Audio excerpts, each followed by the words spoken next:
Hey guys, welcome back to the channel. Xenoshin here, and it's been a while, and recently I've been getting really big into Elestrals, and I'm going to be trying my best to make a lot more Elestrals content going forward, because honestly this is such a really fun game that I've been able to experience firsthand, and I really get to, I'm really hoping to be able to share all of this with you guys and really grow the channel that way. So this past weekend, I know it might be a bit late, but May 17th, there was a big online Discord premiere, and I was able to attend. It was my first ever one that I got to attend, and this is the deck I brought to it. I made 20th out of 120 players, and honestly, for my first ever really big event for Elestrals, I was kind of proud of it, and I wanted to really get to show you guys this deck. So this deck, is a Glaciursa Turbo list. So essentially, coming next set at the end of this week, May 23rd, 2025, will be the release of Divine Champions Firestorm. One of the best sets for Elestrals coming out ever, in my opinion, because it really helps speed up the game, and it really helps bring a lot to the game. However, one of my favorite archetypes, the Bears, gets a lot of nice support in that set, but it's not available now. So, I really wanted to try and make a list that felt like Firestorm, and at the speed of Firestorm, while, still being able to bring out a really heavy hitter and do a lot of damage. So that was what Glaciursa does. So to start things off, we'll go with the 3-ofs. So in the deck, as of a 3-of, you have 3 Astrabbit. Astrabbit, one of the best cards in Elestrals.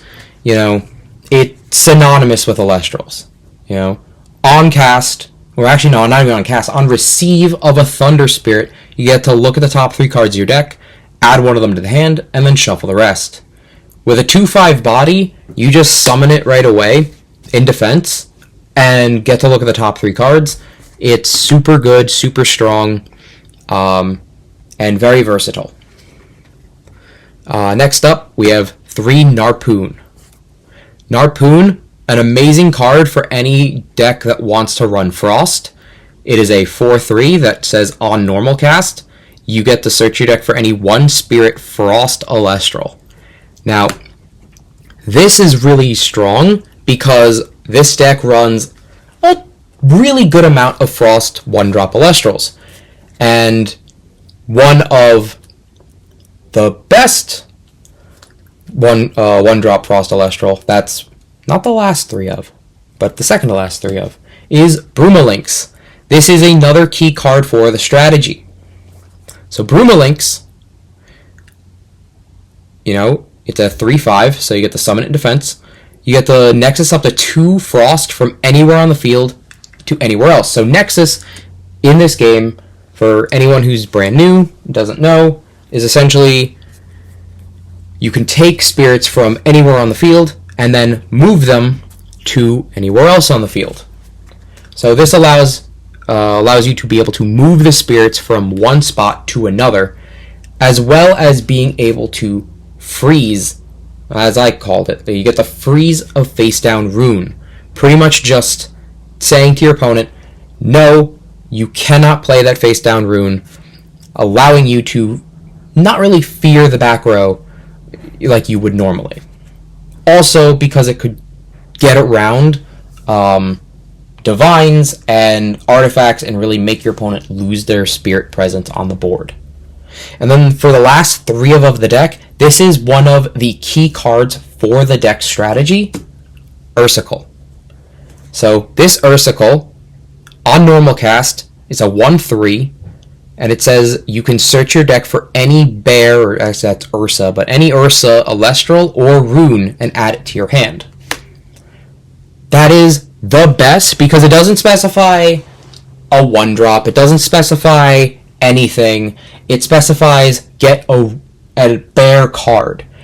This is one of the best toolboxed cards in this deck because it helps you get the other piece of the puzzle, which I'll show you later.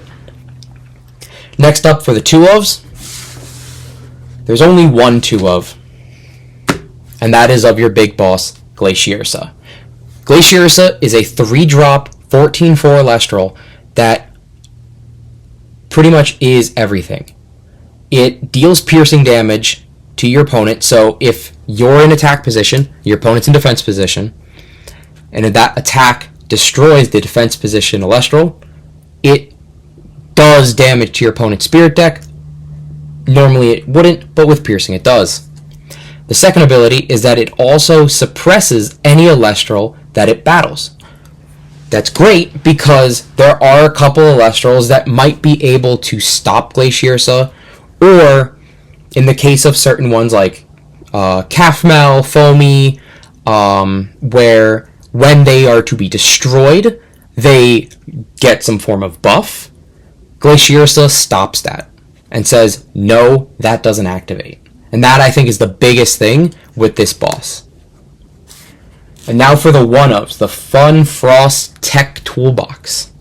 What I did was I put 1 Frostmite, a 3/1 that makes any Elestral on my opponent's side -5 defense, meaning almost everything on my side of the board will be able to destroy something.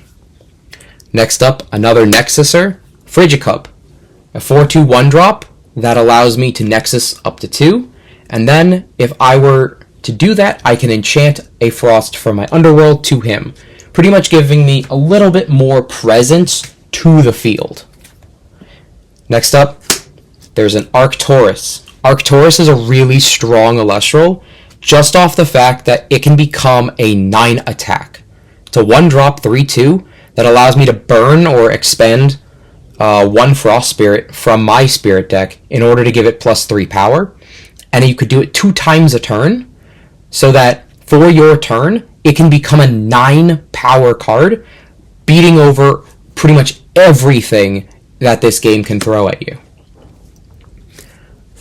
The next one is Catarant, a 1/3 1-drop that on receive of a Frost allows you to heal 2 Frost Spirits from your Underworld to the Spirit deck, pretty much healing you too. And it's really good because this can also tie very well with your Nexusers as a Frigicub and Brumalinx, and will be able to heal you multiple times. And if any of these are destroyed, or even Brumalinx or Ursicle, if either of them are destroyed and you want to get them back, one great way is with Ampharostrix, a 1-drop 2/3 that says you can expend 2 Frost and discard this card from your hand in order to special cast a 1-drop Frost Elestral from your Underworld to the field, pretty much allowing you to Monster Reborn, and resummon any 1-drop Frost from your Underworld. And those were all of the Elestrals. Now for the runes. This is more basic. You have 3 Ambrosia. For 1 spirit, you heal 3 spirits. Literally the best card in the game. Next up, Gorgon's Gaze. Another super good card for your Elestral's deck. 2-drop rune. It's a counter rune that says just target an Elestral. It loses its abilities. Its effect is negated. It cannot attack. Cannot receive Nexus. It literally turns the card to stone. It says that card can't do anything for the turn, which is amazing because that can help turn off some powerful Elestral effects. Next up, 3 Shield of Achilles. Shield of Achilles is another really good removal option that can allow you to bounce back any Elestral your opponent attacks with. So if they attack with something, you pay the 1, and then you'll pay equal to the amount that your opponent's attacking Elestral is. So if it's a 1-drop, you just pay an extra 1 to then bounce it back to their hand. It's really good on your opponent's 2 and 3 drops that can essentially make your opponent need to pay more to bring them back out, or they might not even be able to bring them out. Now for the 2-drops. And this is where like the bulk of the strategy comes in. Your key card that can help turbo any bear out from the deck, Ursa Den. This card is the most important card in any bear strategy. It is a 1 frost, 1 fire stadium, so it's your field spell of sorts, and it says all your bears get +1/+1. That doesn't matter. What matters is that whenever you cast a bear on your field, you can enchant this with any spirit from your spirit deck. That's cool, but the last effect is what matters. You can disenchant 4 spirits of any kind from this stadium and search your deck for a Ursa Elestral and special cast it out. And of course you could also special cast it out from your hand, but the biggest thing is you can also do it from deck. So pretty much the whole idea of this deck is you want this Ursa Den, comes out with 2 spirits, you want to put 2 more spirits on it, remove it from the field so that then you can special cast out your Glaciursa right from the deck for free, essentially, and really hit your opponent hard with a big body that they might not be able to answer. Next up, and the main way that you're nexusing over to your Ursa Den is Kione, your Divine for Frost. Kione's effect is really good too, so on cast you can enchant up to 3 more Frost, having a total of 4 on her, and then you can disenchant 1 Frost from her in order to grab a 1 Frost Spirit Elestral from your Underworld and add it back to your hand. She's really good because she can combo with Frostrix to say, oh, you summoned something, detach 1, grab it back to hand, and then discard it again. She's really good for a lot of recursion, but her main goal in this deck is pretty much just being that Nexus bank to go from Kione to Ursa Den, and then here's Glaciursa.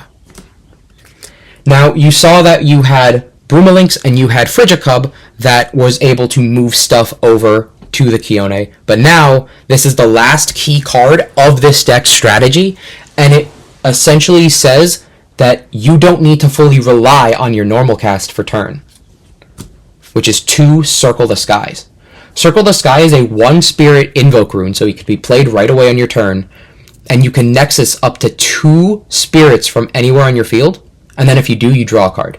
The draw card is really nice because you're essentially just replenishing the Circle the Sky, but the big ticket item here is that it can nexus 2, and that's big. It's the number 2. You have Broomalinx, which nexuses 2. You have Frigicub, which nexuses 2, and now you have Circle the Sky, that nexus 2. So now you have 3 different ways that you can nexus from your Kione, or technically anywhere on your field, over to the Ursa Den, which then allows you the free special cast from deck or hand for your Glaciursa. Now for the last 2 drops of this deck, you're going to be 2 Cryoblast, a really good removal rune. It's a 1-drop invoke that says you could target any Elestral on your opponent's field that's not Frost Enchanted, and then for the end of the turn, it gives it -2 defense, and then if they were to have 0 defense from this ability, you then destroy it, which is amazing because a lot of big powerful hitters that are 1-drops, and some 2-drops, are only 2 defense. So you can really get rid of a lot of Elestrals just with Cryoblast, and then with the combination of Cryoblast and Frostmite, you can get rid of anything that's a 7 defense card, which is even better because now some big defensive bodies that you might not be able to break through can be removed with Cryoblast and Frostmite.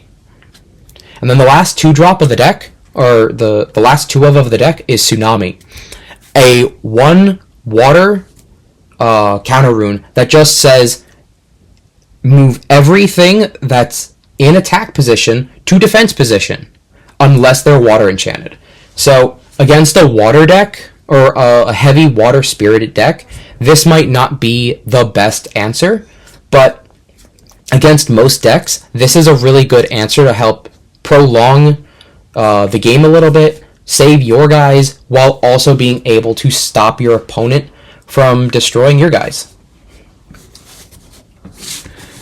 And there's 2 more cards in the deck. There's 2 more one-ofs. One of them being Mountains of Boreas, a stadium, so another field spell of sorts. It's a 1 spirit instead of 2, and it just says all Elestrals on the field get +1/+1 for every frost enchanting it. So Mountains of Boreas, honestly, just a really good card. It's very generic. You're a frost deck primarily, so all of your guys, for the most part, are going to get buffed up from this. The other thing is that this actually is another Nexus bank. So let's say you don't have a Ursaden, but you have the Broomalinx and you want to stop your opponent's face downs. You can go Mountains of Boreas, and then re-enchant onto the, Nexus onto the field, removing this, but essentially stunning your opponent's back row. Or using Frigicub to be able to re-enchant from your Underworld to himself, which again can really help set up other plays in the future. And then the last one of is a big removal card, Hurricane. For 1 wind, 1 thunder, and 1 water, you destroy every face down rune on the field, which is amazing because this is one of the best ways to get around cards like Gorgon's Gaze, Poison Tipped Arrow, and Shield of Achilles. So that was the main deck.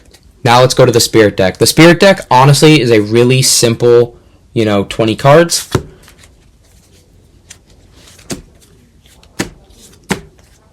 $11 Frost. This 11 Frost is your lifeline. You really need to kind of keep your Frost under wraps. You need to make sure that you don't overuse the Frost. Even though you're able to heal it with Catarant, it's still, I found myself many times not being able to play things properly or running out of Frost. And, because everything uses Frost, you'll actually, want to use some of the other elements in the deck. Next up, you run 3 Thunder, 3 Water.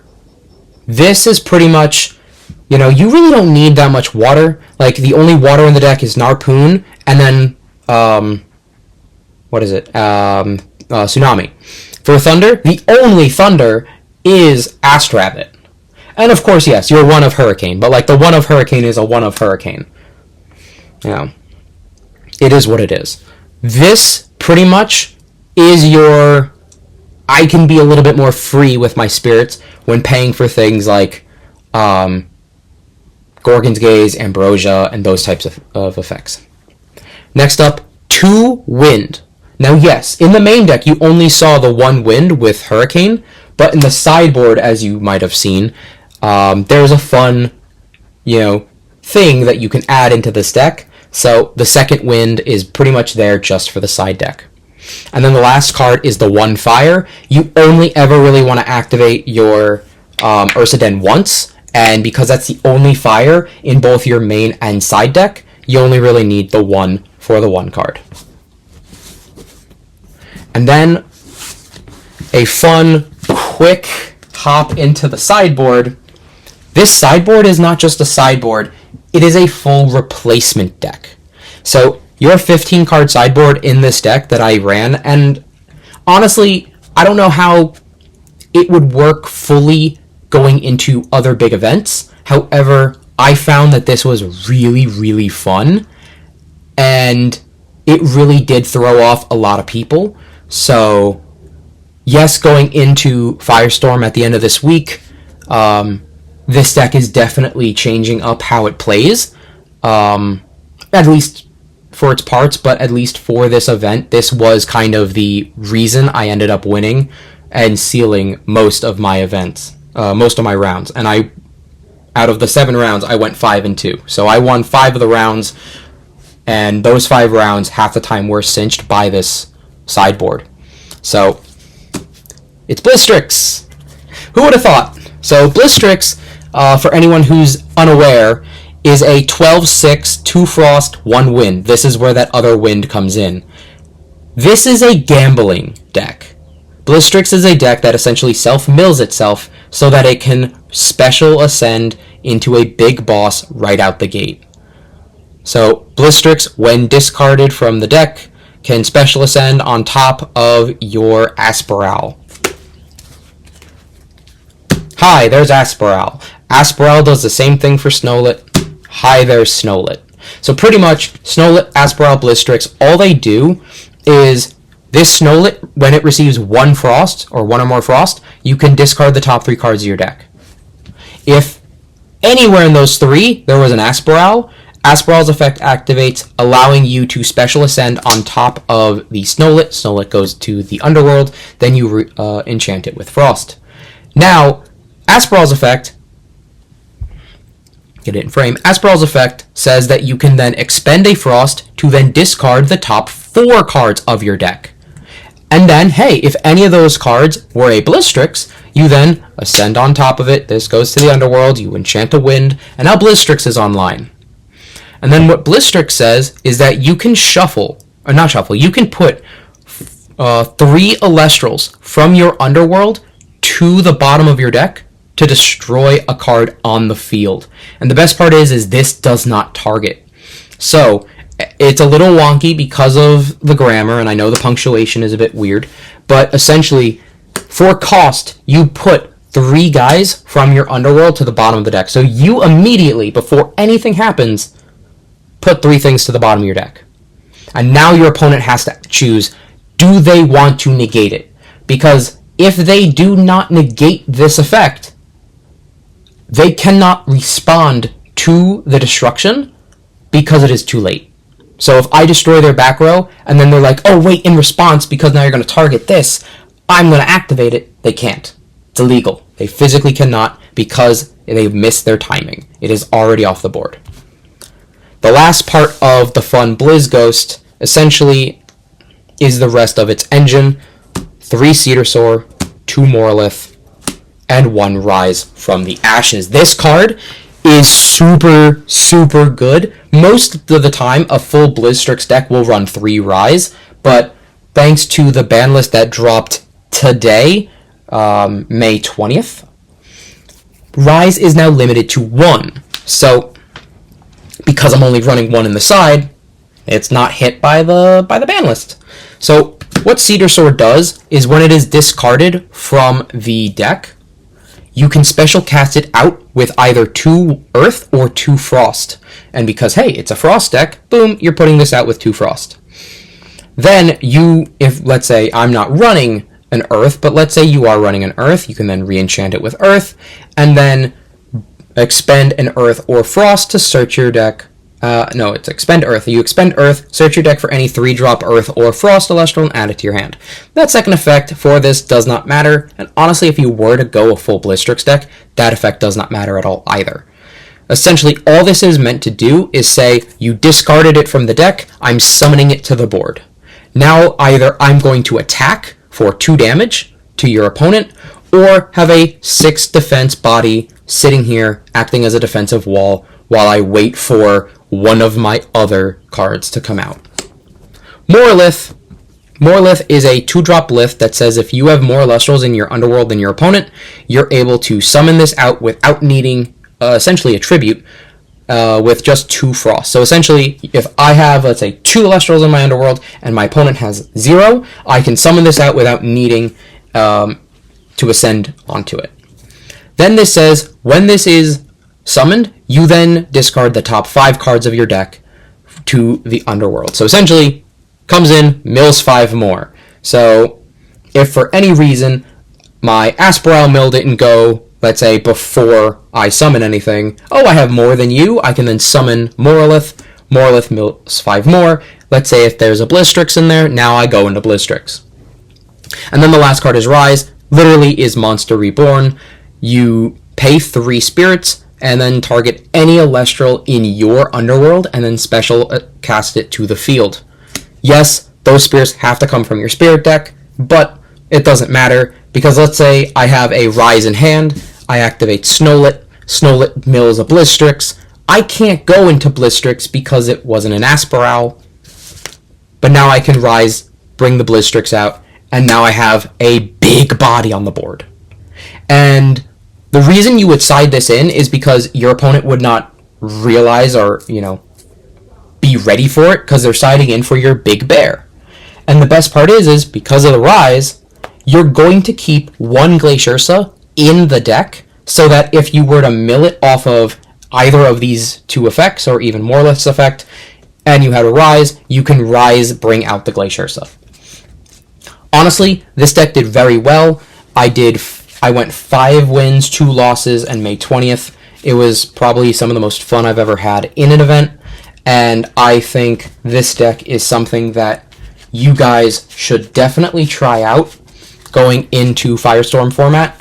Not for the fact that, like, hey, this deck is super strong and it's going to win a lot of games, but it's a deck that people will not be ready for because it's just fast and strong.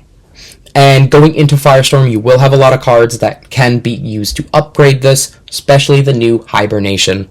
So look out for that. But thank you very much for watching the video. I'm sorry it went a little bit longer than I would have liked, but, you know, please consider subscribing, liking the video, and be on the lookout for more Elestrals content in the future.